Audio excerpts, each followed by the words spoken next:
Welcome to the Crunch Time YouTube channel. Today I'm going to be talking about the Steven Adams Jrue Holiday trade and discussing who won that trade and who lost. So let's get right into the video.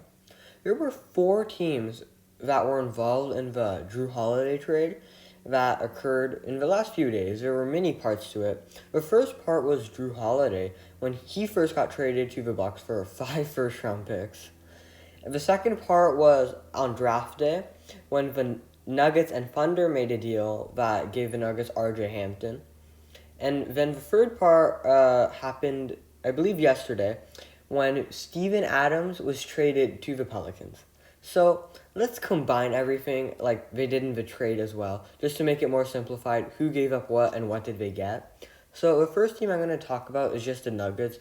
Just easier. They were the least involved in the trade. Didn't give up that much. Didn't gain that much. So the Nuggets traded for the 24th overall pick in this year's draft, and they were able to get RJ Hampton with that selection. They gave up a 2023 lottery protected first round pick, and I believe 2 seconds. So that's a pretty good trade for the Nuggets, in my opinion. I believe RJ Hampton is a steal in the draft to fall to 24. That's a very good selection. I believe he's going to be replacing Monte Morris in a year or so, as they just don't have the money to afford Morris. So when he walks in next year or the year after in the offseason, they will have a suitable replacement. And I honestly don't like that the Thunder did that trade. Or whoever gave up the 24th pick for a 2023 lottery protected pick, I'm really not a big fan of that trade. There were just players available there, like RJ Hampton, that I think are probably more valuable than a 2023 lottery protected first round pick.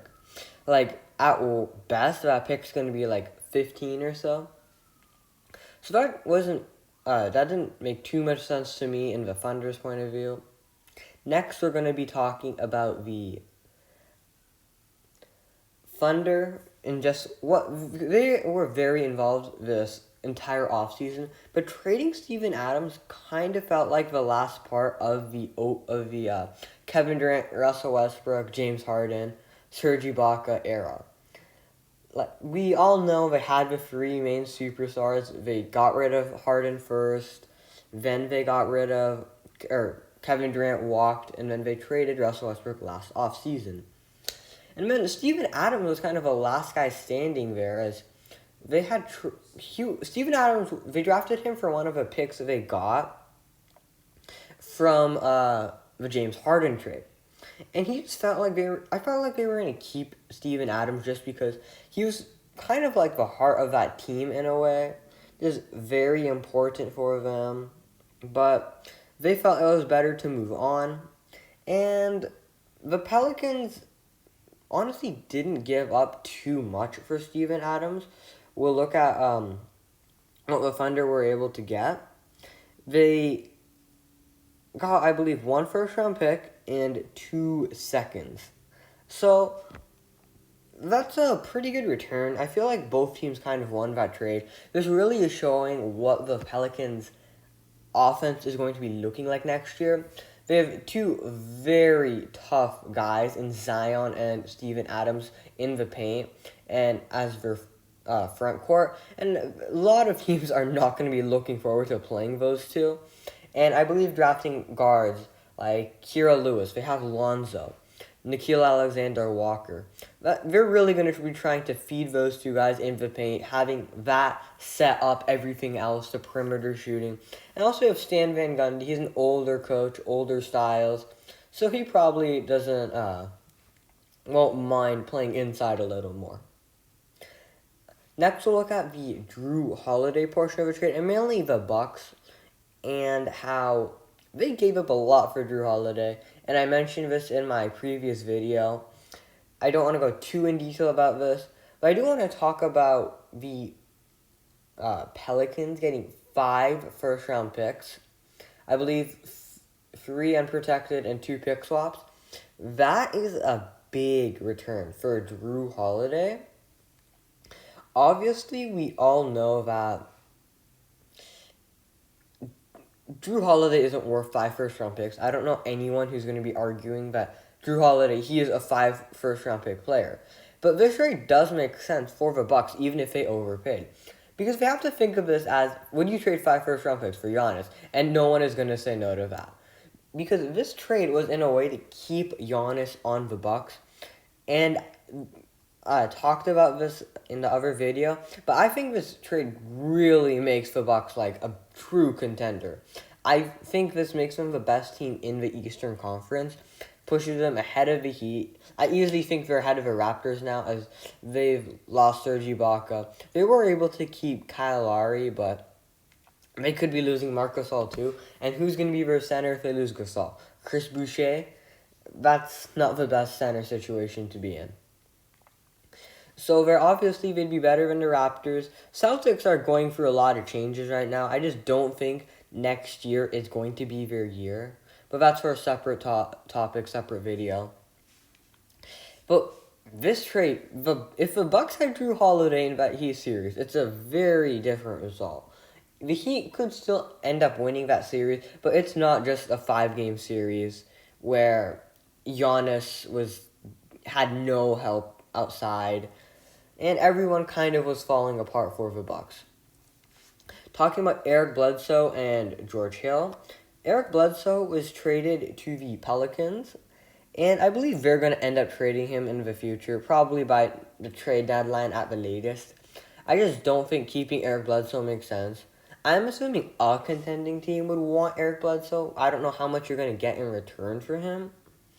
But it is worth trading him. You're going to just take out minutes for Nickeil Alexander Walker, Lonzo Ball, and Kira Lewis, who they selected in the draft. And George Hill, I believe he went to the Thunder. Yes, he went to the Thunder along with multiple other players. He's the most important player to say. Him along with Darius Miller, Josh Gray, Zylan Cheatham, Kenrich Williams, they all went to the Thunder in this massive trade. As you can see, the Thunder, they're rebuilding. They're not trying to really keep older veteran players. They're just trading, trying to get as many picks as humanly possible. Sam Presti he's trying to control the entire draft in a few years. He wants every pick. I don't know how well this strategy is going to work out. Obviously, you're going to draft a few good players, but if you do not hit on a good portion of your picks, you basically just wasted players. You just wasted Russell Westbrook. You just wasted... I don't know if you wasted Chris Paul, because he was older and he probably wasn't going to stay. Probably was better for both sides to let him go. But Kevin Durant, Harden, Westbrook, this is their second chance, really, at that. So let's just recap what everyone gave and got. So, starting with the Nuggets, they gave up first-round pick, few seconds for RJ Hampton. The Thunder, they got the 2023 lottery-protected first from Denver. They got 2 seconds, and I believe they got a first as well for Steven Adams. They also got the players I had previously listed, George Hill, Darius Williams, etc. The Pelicans, they're by far the most interesting team in this entire scenario for me, and I think they killed it. If I had to rank winners to losers, number 1 is the Pelicans, by a country mile. No one came close to the Pelicans in winning this trade. They dominated this trade. They were able to gain 4 first-round picks and Steven Adams and Eric Bledsoe. That's a really solid return. Second would probably have to be the Bucks, just because they got Jrue Holiday. If they keep Giannis, Jrue Holiday, many are going to point to that as the reason Giannis is staying. He's a big factor in that, I believe. And if Giannis signs that Supermax, that's going to be a huge sigh of relief for the entire Bucks fans, Bucks GMs, everyone related to the Bucks. Very important to keep Giannis. And I'm actually going to say that the third winner of this, or third ranked, is going to be the Denver Nuggets. I just think if they won that trade, RJ Hampton, he's going to be a big role for them, I believe, in the future. Might not be important this year. They have a few guards, but he's going to be a very, I think, vital player for them in the next few years. Jokic and Murray, they're not like, I don't believe any of them are older than 26. They're 26 at max.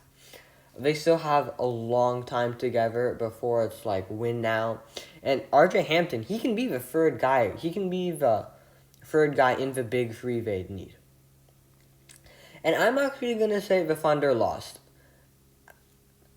I don't think what the Thunder did in this trade really was beneficial. I still think keeping Steven Adams just helps your team. Because you still don't want your team to be utterly terrible this year. You don't want to lose your entire fan base. Like, obviously, everyone knows they're not competing this year. No one's saying, Thunder, they're going to win the ring this year. But we all know you still want to compete a little, especially when you have younger guys on the team. You still want to have a veteran presence where the team doesn't just fall apart after a bad stretch of games. And the draft compensation they got, it wasn't, like, great. Only got 1 first-round pick from the Steven Adams trade. So it was all right for Thunder. So these are my thoughts on the Steven Adams, Jrue Holiday trade, the big 4-team trade. Comment below what you guys think of it and who you guys think won this trade. Thanks for watching and have a great day.